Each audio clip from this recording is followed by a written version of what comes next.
Greetings out there in YouTube land. This is Morris, man, and as always, I thank you guys for coming to my channel.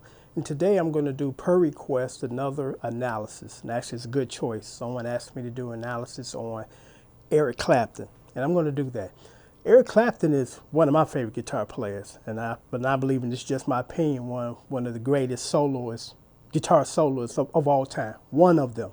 I'm not going to say it, because if I say only, I get a ton of comments down here. What about this guy? And this other guy should have been number one. This other guy's the best in the world. So I avoid that debate, because I don't look at one person as being the greatest. There are many greats, and Eric Clapton to me is one of them.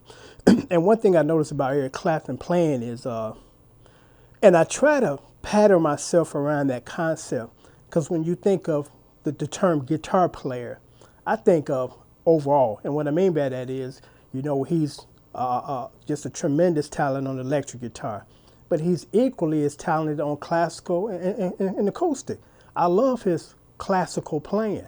When I listened to Tears in Heaven, which was he dedicated to his son that passed away, and I dedicated to my niece who passed away last year. She was only 18 years old.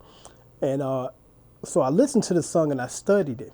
And I'm listening to the guitar layers and how they're cleverly arranged, because a lot of times you have to sit down and just really analyze the song to really appreciate it, to say, man, I really never noticed this, this going on. And that was one of those songs. It was a very beautiful, touching song. And like I said, he's one of the most well-rounded guitar players, because when you think of people like Prince, you just think of Prince screaming guitar solos. Back in the day, he used to do the little James Brown one chord lick in his grooves, but nothing like nice chord progressions. Just sitting down in acoustic and just playing chords. And Eric Clapton can cover all of that stuff. Because again, master soloist. And I remember watching a interview that he gave. This had to have been probably the late 70s. And I never forget it, because the guy asked him, he said, you're one of the most prolific guitar soloists in the world. What is your trick, or how do you put together your solos? And he actually did the demonstration. And basically what he said was he's very conscious of the notes that he play, and he try to keep moving them around so they don't sound the same. Because whenever when you solo too much, your stuff starts to sound the same. And it's like you can only do so much with these notes. But, he's very conscious of that, as far as I'm not going to just run the same riff every time in just different keys. And he said, he mapped out his solos. And that's an interesting observation or statement, because I used to do that when I was asked to do solos on people's studio work. And a lot of times players will do this. They just come into the studio per request, and they just hear it and then they play it. And that's fine, because there's some people that can do that great. I'm like, I need to take it home and listen to it and analyze it, because I really want to put the best solo I can to your stuff, instead of me just coming in cold and just kind of improvising and just calling it a day. I'm like, I want to kind of sit down and map it out.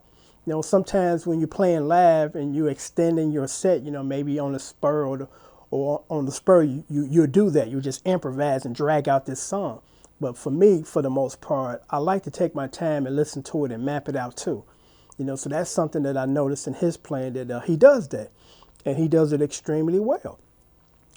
Man, there's not too much more I can say about Eric Clapton. I mean, just a tremendous guitar player, one of my favorites.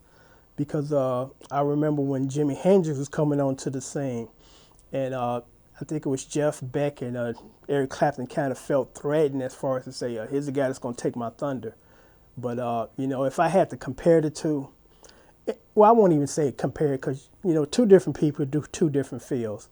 But Clapton's stuff was a little more arranged, just a little more arranged, and he was much more versatile than Jimmy. And that's not taken away from Jimmy, because Jimmy was just Jimmy, but each guitar player, each musician brings their own stamp to the table, So on that note, I'm going to sign off, and I appreciate you guys viewing this and watching and supporting my channel. Take care.